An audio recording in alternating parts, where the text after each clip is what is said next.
Shalom pemirsa, berjumpa kembali bersama saya dalam pembahasan buku Agama yang Bersinar. Buku ini ditulis oleh Ellen G. White, di mana buku ini memberikan kepada kita pengharapan sejati bagi semua orang, kegembiraan kepada orang yang larut dalam kesedihan, dan kelegaan kepada yang letih. Dan juga menyuguhkan kepada kita satu cara yang lebih baik dan menyingkapkan kepada kita satu kehidupan yang lebih sederhana dan lebih manis. Semua pembaca akan penuh dengan kegembiraan dan kesukaan, bersinar, menyinarkan kasihnya dimanapun kita berada.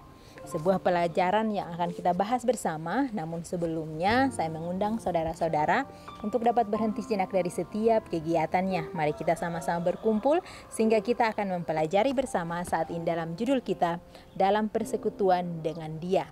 Ayat inti kita terdapat dalam Mazmur 105 ayat 3. Bermegahlah di dalam namanya yang kudus. Biarlah bersuka hati orang-orang yang mencari Tuhan.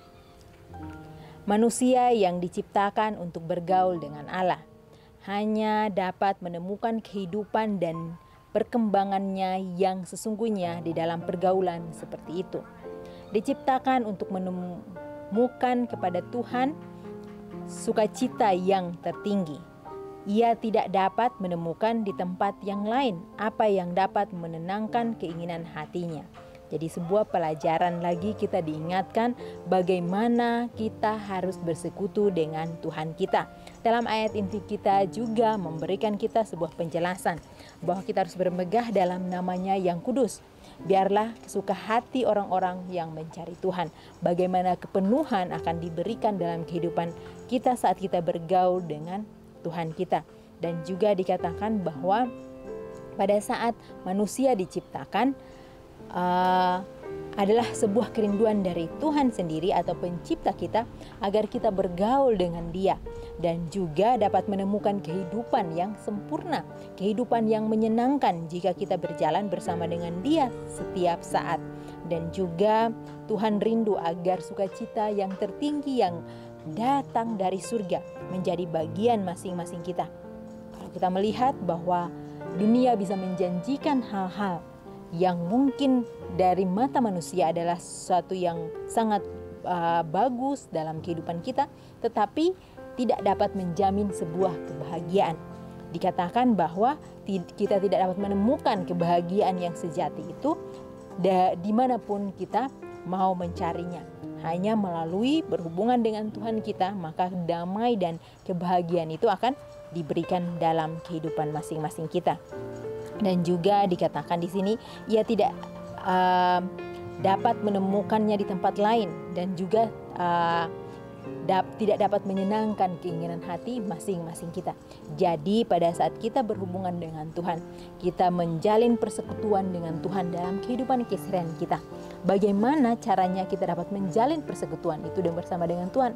Yaitu dengan mempelajari kebenaran firman Tuhan, berdoa setiap saat dalam kehidupan kita adalah jalan satu-satunya bagaimana kita dapat terus memiliki hubungan yang erat, yang akrab bersama dengan Tuhan kita, yang dapat mengenyangkan yang rasa lapar dan juga dahaga akan jiwa itu. Orang dengan roh sungguh-sungguh yang dapat diajar mempelajari firman Tuhan, yang berusaha untuk memahami kebenarannya, akan dibawa untuk berhubungan dengan Khaliknya, kecuali oleh pilihannya sendiri. Tidak ada yang membatasi kemungkinan-kemungkinan perkembangannya. Seri Membina jilid 3 halaman 111. Jadi kita diingatkan kembali bahwa saat kita memiliki waktu atau meluangkan waktu kita bersungguh-sungguh dalam mempelajari akan firman Tuhan dengan doa dan penyerahan, dan kita memahami akan kebenaran dan maksud dari Alkitab itu atau dari firman itu, maka kita akan melihat satu kebahagiaan atau kedamaian di dalam pikiran masing-masing kita. Dikatakan bahwa kita sebagai manusia kita memiliki keterbatasan. Kita mungkin tidak dapat memahami setiap firman yang kita akan baca. Tetapi dikatakan saat kita mau membacanya, marilah kita meminta tuntunan daripada kuasa Roh Kudus, sehingga Dia dapat menuntun kita, memberikan kita pengertian yang sesungguhnya. sehingga kita tahu tentang kebenaran atau kita dapat memahami tentang kebenaran yang dimaksud dalam firman Tuhan itu. Dan juga di sini bahwa jika kita memilih untuk lebih dekat dengan Khalik pencipta kita, maka Dia akan melakukan banyak hal dalam kehidupan kita. Namun jika sebaliknya kita tidak mau milih untuk Dia dapat berkarya di dalam kehidupan kita, maka Dia pun tidak dapat melakukan hal itu dalam kehidupan masing-masing kita. Karena itu, izinkan Dia untuk dapat berkarya. Izinkan Dia untuk dapat mengajari kita hal-hal yang penuh dengan sukacita itu, yaitu berjalan bersama dengan Kristus. Tidak seorang pun yang dapat menikmati hidup tanpa agama. Dikatakan bahwa tidak ada seorang pun yang dapat hidup tanpa agama. Dikatakan tanpa Kristus. Bagaimana kita dapat hidup tanpa Kristus di dalam kehidupan kita? Karena kasih Allah yang memurnikan dan memuliakan setiap cita rasa dan keinginan, meninggikan kasih kita dan juga ceria, kesenangan dan yang berguna. Jadi sangat luar biasa akan pelajaran ini, mengingatkan kita bahwa tanpa Kristus kita tidak dapat mencapai akan kebahagiaan itu. Dan juga pada saat kita menerima Dia dalam kehidupan kita, kasih yang memurnikan itu, dan juga setiap kemuliaan di setiap cita rasa dan keinginan, meningkatkan kasih dan juga menceriakan kesenangan yang berguna, dapat menjadi karakter kita untuk kita dapat bagikan kepada orang lain. Jadi pada saat kita mengambil Kristus menjadi pedoman, menjadi sahabat kita, menjadi kehidupan kita, maka di sini dikatakan bahwa Allah akan memurnikan masing-masing kita dan juga memuliakan cita rasa kita, sehingga dalam kehidupan kita dapat memantulkan akan kasih-Nya dan juga dapat membawa kesenangan pada orang lain. Dimanapun kita akan pergi, mereka dapat melihat bahwa kita ini adalah umat-umat Tuhan. Dan juga itu menyanggupkan orang untuk menghargai dan menikmati semua yang baik, benar, baik dan indah. Amanat kepada orang muda, halaman 338.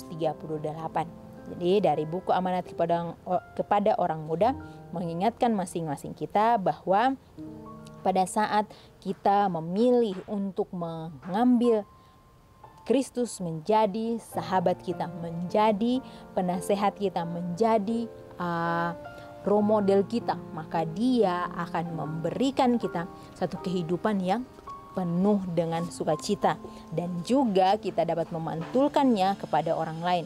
Pada saat kita melihat, biarlah melihat atau membaca keceriaan meningkat, kesenangan diberikan, hati dimurnikan, kemuliaan akan tabiat itu menjadi pancaran dari kasih Kristus dalam kehidupan masing-masing kita. Dan juga Ia akan menyangkupkan kita untuk menghargai dan menikmati semua yang baik dan juga yang benar dan indah. Adalah bagian bagi masing-masing kita saat kita memilih untuk menurut kepada Tuhan. Memiliki kesadaran bahwa mata Tuhan tertuju kepada kita dan bahwa telinganya terbuka untuk doa-doa kita. Jadi sangat luar biasa akan janji Tuhan. Pada saat kita meminta untuk Dia dapat bekerja dalam kehidupan kita, atau kita mengizinkan Dia berkarya di dalam kehidupan kita, dikatakan bahwa Dia memiliki telinga yang terus tertuju dan juga matanya terus tertuju kepada kita, telinga yang terus terbuka untuk mendengar doa-doa kita. Sungguh merupakan satu kepuasan mengetahui bahwa kita memiliki sahabat yang tidak pernah gagal, yang kepadanya kita dapat mencurahkan semua rahasia jiwa. Adalah kebahagiaan yang tidak pernah bisa diungkapkan dengan kata-kata. Counsel on Health, halaman 628. Jadi sangat luar biasa bahwa kita memiliki sahabat. Adalah jaminan bagi kita bahwa kita tidak pernah sendirian saat kita melangkah dalam kehidupan kita. Asal kita mau mengizinkan Dia untuk berkarya. Dikatakan bahwa Dia mempunyai mata yang dapat melihat masing-masing kita. Dia mempunyai telinga yang dapat mendengar setiap keluh kesah kita. Dia adalah sahabat yang tidak pernah gagal. Mungkin kita memiliki pengalaman kita sendiri, kita memiliki akan sahabat, kita memiliki akan teman dalam kehidupan keseharian kita. Namun seringkali teman itu mungkin mengkhianati masing-masing kita. Tetapi dikatakan di sini bahwa jika kita mengambil Yesus menjadi sahabat, apapun yang kita curahkan, setiap rahasia itu tidak akan terbongkar. Tetapi dia akan memberikan kita solusi yang tepat untuk menghadapi setiap permasalahan itu. Dan juga kebahagiaan yang tidak pernah akan padam, atau kebahagiaan yang tidak pernah akan terungkapkan itu dengan kata-kata. Karena kita menerima akan berkat-berkatnya yang sangat luar biasa saat kita bersekutu dengan Dia di dalam kehidupan masing-masing kita. Sebuah firman Tuhan yang sangat luar biasa terus mengingatkan kita agar kita memiliki hubungan pribadi bersama dengan Tuhan. Untuk mencapai hubungan pribadi bersama dengan Tuhan yang sesungguhnya, yaitu dengan menurut. Bagaimana kita dapat menurut kalau kita tidak mempelajari akan firman Tuhan dan juga berdoa dengan sungguh-sungguh dan penuh penyerahan. Ada dua hal yang perlu kita ambil dari pelajaran itu adalah mempelajari kebenaran firman Tuhan, berusaha dengan minta pertolongan Tuhan agar dapat menjelaskan kebenaran itu dalam kehidupan kita sehingga dapat menjadi karakter kita, dan juga kita dapat berdoa dengan sungguh-sungguh minta tuntunan Tuhan sehingga dapat saat kita mempelajari firman Tuhan, Dia dapat menjelaskannya dalam kehidupan kita sehingga itu akan terpancar melalui kehidupan karakter dan tabiat kita, sehingga kita akan dituntun dari kemuliaan kepada kemuliaan, kepada kesempurnaan tabiat.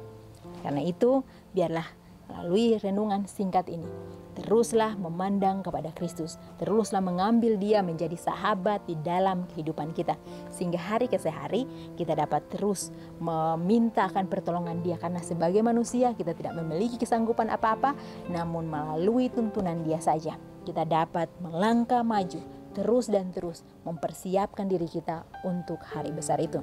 Pemirsa, kita akan berjumpa kembali di kesempatan yang berikut. Tuhan memberkati.